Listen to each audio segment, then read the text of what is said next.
Thank you again. I've been wearing you out all week. I've been on Instagram, Facebook, YouTube because we are having this special event, and I've dedicated my life to helping people in general, Black people in particular, overcome any barriers to financial success. And there are barriers. If you're Mhm, Black, you've inherited barriers, but you mhm. don't have to be Black. This country, this global economy is making it harder and harder for normal people to really achieve some success. So I'm here to talk about FinFest. We're only 3 days away. On Saturday, it's free, live and virtual. And I want to introduce you to not just one of our keynote speakers, but I want to introduce you to the very first person we called when we decided to have a FinFest. Very first person. In Oh. fact, what I was willing to do was I was willing to schedule the event around this person's schedule. So I want to introduce to some, and if you've been following me for a few years, you've seen her before. Mhm. A woman who really understands the core of the financial issue, the core, and the core of the financial issue. She'll explain herself. Has to do with the way we think, and the way we think drives how we behave, and how we behave drives our financial outcome. Jaquette Timmons, welcome back to spending time with me, and welcome back to dfree as a movement and the FitFest event. How have you been? How have you been? I have been fantastic, and I am so, so, so excited for Saturday. And I cannot wait to see you and to spend time with everyone that will be there and to take part in the goal of the festival, which is to help people to think differently about money. So I'm so amped.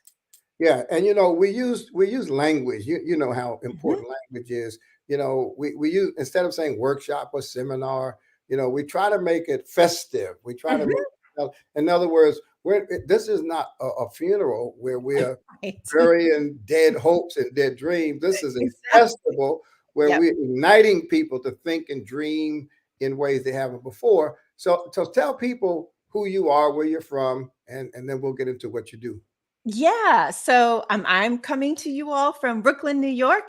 I work as a financial behaviorist. And as the title indicates, I focus on people's behavior with money, which means getting them to really focus on the human side of it and the choices that they make, whether that's on a personal level or if they are entrepreneurs and small business owners, that intersection between their business and the health of their personal finances. So first of all, we've never met, have we? We've never met We physically. we met years and years and years ago at a Right. Prudential event All right. for right, and it was out at a big hotel. It was like one of their gala things. That's right. That's right. That's when I got Yeah. hooked. But Mhm. but here's my question, which has nothing to do with FinFest, but it helps people understand why I want them to come and meet you and hear you in Mhm. person. When you started, there weren't a lot of people calling themselves financial behaviorists, correct? Oh, not at all. Not at all. And There even there aren't a lot now. yes, exactly. So here, see, this is what I love, because what you did was you took your passion, you took your intellect, you just created your own space. You defined your own mission. You gave yourself your own title. What was it that what motivated you to say, you know what? Even if no one else is doing this, I know this is what I'm here to do. This is what's needed to be done. I'm going to do it. Because I paid attention to what I was observing around me. So, I think what would be helpful is for folks to understand that I've only ever worked in financial services, but I saw the crash of 1987 up close and personal. And that was really the seed that helped me to understand that while one event happened, people responded to that one event very differently. Some people were really calm, like it was no big deal. Other people were freaking out. And as I began to wonder, like, why is that? The whole, area of behavioral economics and behavioral finance got on my radar. And it helped that I also worked in the private bank for a number of years, managing money for high net worth individuals, and really coming to understand that, wait a second, They have a few more zeros and commas behind those zeros than my family did and people that I know, but they still have the same challenges, frustrations, and questions that everybody else does. And instead of just focusing on the math of money, there's something else that's happening here. And we need to start having a conversation around, well, how do people relate to money? Because if we do that, then we can do some of the things that you've already outlined in terms of shifting how people think about it, behave with it, talk about it.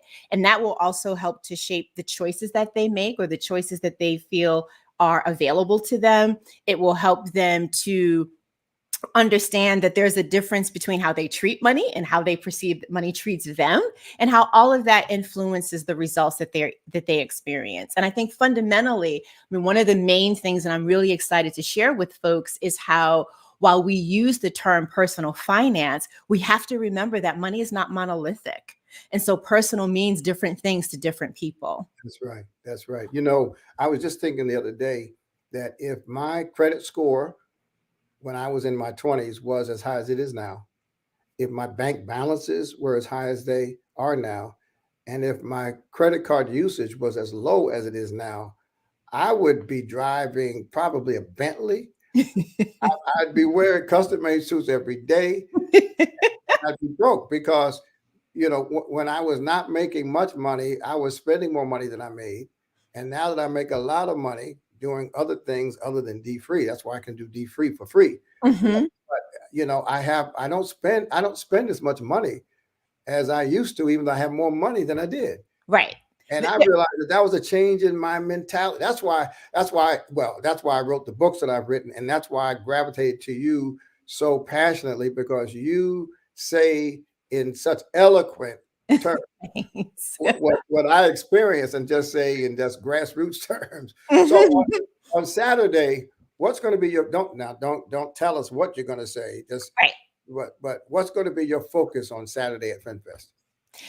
What it always is, behavior, getting and walking people through a framework that will help them to personalize their game plan, centered around what it is that they want money to do for them, centered around the behavior that they need to make that happen.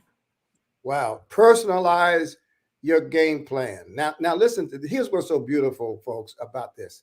You're going to hear Jaquette, who is absolutely brilliant. In 10 minutes of her presentation, you're going to say, I'm glad I'm here. When she gets done with you, you're going to be prepared to really do some things that are different. Now, here's what's beautiful. If you've been motivated to get a better job, a new job, or a part-time job to increase your income, there will be jobs right there, right down the hall from where Jaquette speaks. There are going to be people there offering you jobs in healthcare, jobs in banking, jobs in warehousing. If you've decided that you want to do a financial plan, there'll be professionals right upstairs who will sit down with you to help you construct the foundation of a financial plan. If you're drowning in debt like I used to be and you have no strategy, there'll be people there who will link you with their counselors to begin the process of developing your personal plan around getting out of debt. So in addition to the motivation, you're going to have access to the resources to take action on what Jaquette challenge you and motivate you to do.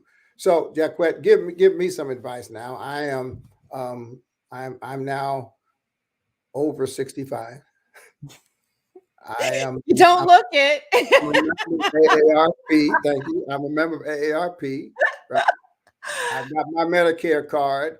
What about older people? I mean, what's your message to older people? What should we be thinking?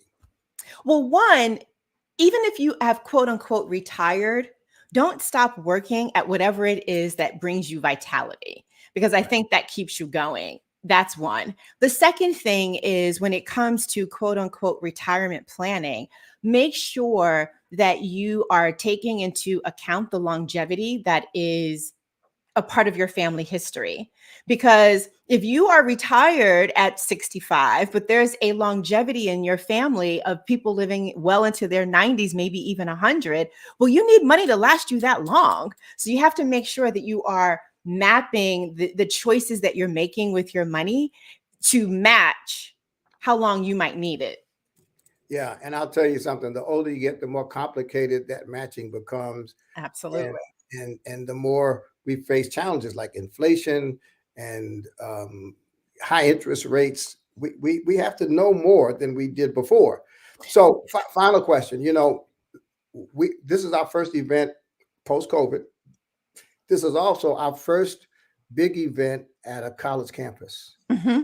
I'll be at Kean University tomorrow. Folks, we're at Kean University, 1000 Morris Avenue in Union, New Jersey, 8 minutes away from Newark Airport. It's 5 minutes off the Garden State Parkway. And this is not just for college students, but we're not just using it as a venue. I'll be there tomorrow just talking to students about why this is so important to them. Mm. Why is it important for a college student to attend an event like this? Yes. Yes. Well, there are a couple of reasons why it's important for a college student, especially if that college student is a member of first generation, right? So you're the first in your family to go to college. Maybe you are on a trajectory to be the first in your family to be a high income earner.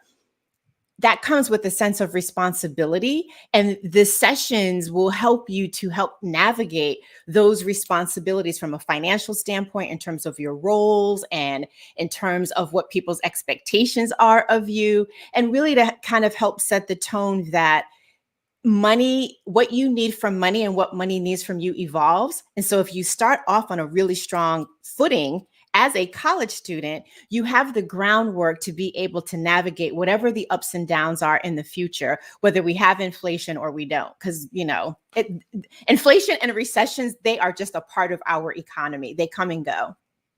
Listen, Jaquette, if I had met you when I was 20, I'd have been retired at 40. Believe me. Folks, listen, this is just a sample. This is not even the appetizer. This is just a sampling of why we're doing a financial festival. FinFest is designed to meet you where you are and to help you take yourself where you're destined to go. We're at Kean University, 1000 Morris Avenue, Union, New Jersey, live. We start at 9:30. We go straight through to 4:30, and it's free. The information is free. The job fair is free. The counseling is free. The lunch is even free. Everything's free. And you'll get a gift bag with a free book inside, a free t-shirt. Everything's free. And it's free because our friends at Prudential have made it possible through their sponsorship. Also, Kean University has subsidized and underwritten some of the expenses because we're on their campus. PNC Bank is helping out with the youth portion. And Provident Bank is one of our sponsors also. But listen, if you don't live near New Jersey, and I know I've got a lot of folks on LinkedIn and Twitter and Facebook that don't live within driving distance to New Jersey, you can do it online. We will be live and virtual. A lot of people call hybrid events streaming. A hybrid event is an event that really treats two audiences differently. And so the streaming audience is going to get content that the live audience doesn't get. And the live audience is going to get content that the streaming audience doesn't get. So in fact, it's really two events in one. It's live and virtual, and Jaquette is going to be there dropping jewels and wisdom.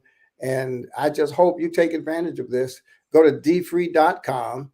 You can register for FinFest. It's free. All we need is your name and your email address, and I think your zip code. We don't need your social security number, your credit card number, because it's all free. Jaquette, I'm looking forward to you coming in. You're coming in from Brooklyn, right? Yes, I am. Yes, I'm coming in from Brooklyn, and I cannot wait. If you want to come Friday night, we'll put you in a nice hotel. Just let us know. Thank you. I will. I'll let you know. And I look forward to meeting you Saturday morning for the first time in years. Yes, exactly. All right, folks. Till next time. See you. Until next time. Bye. All right, bye-bye.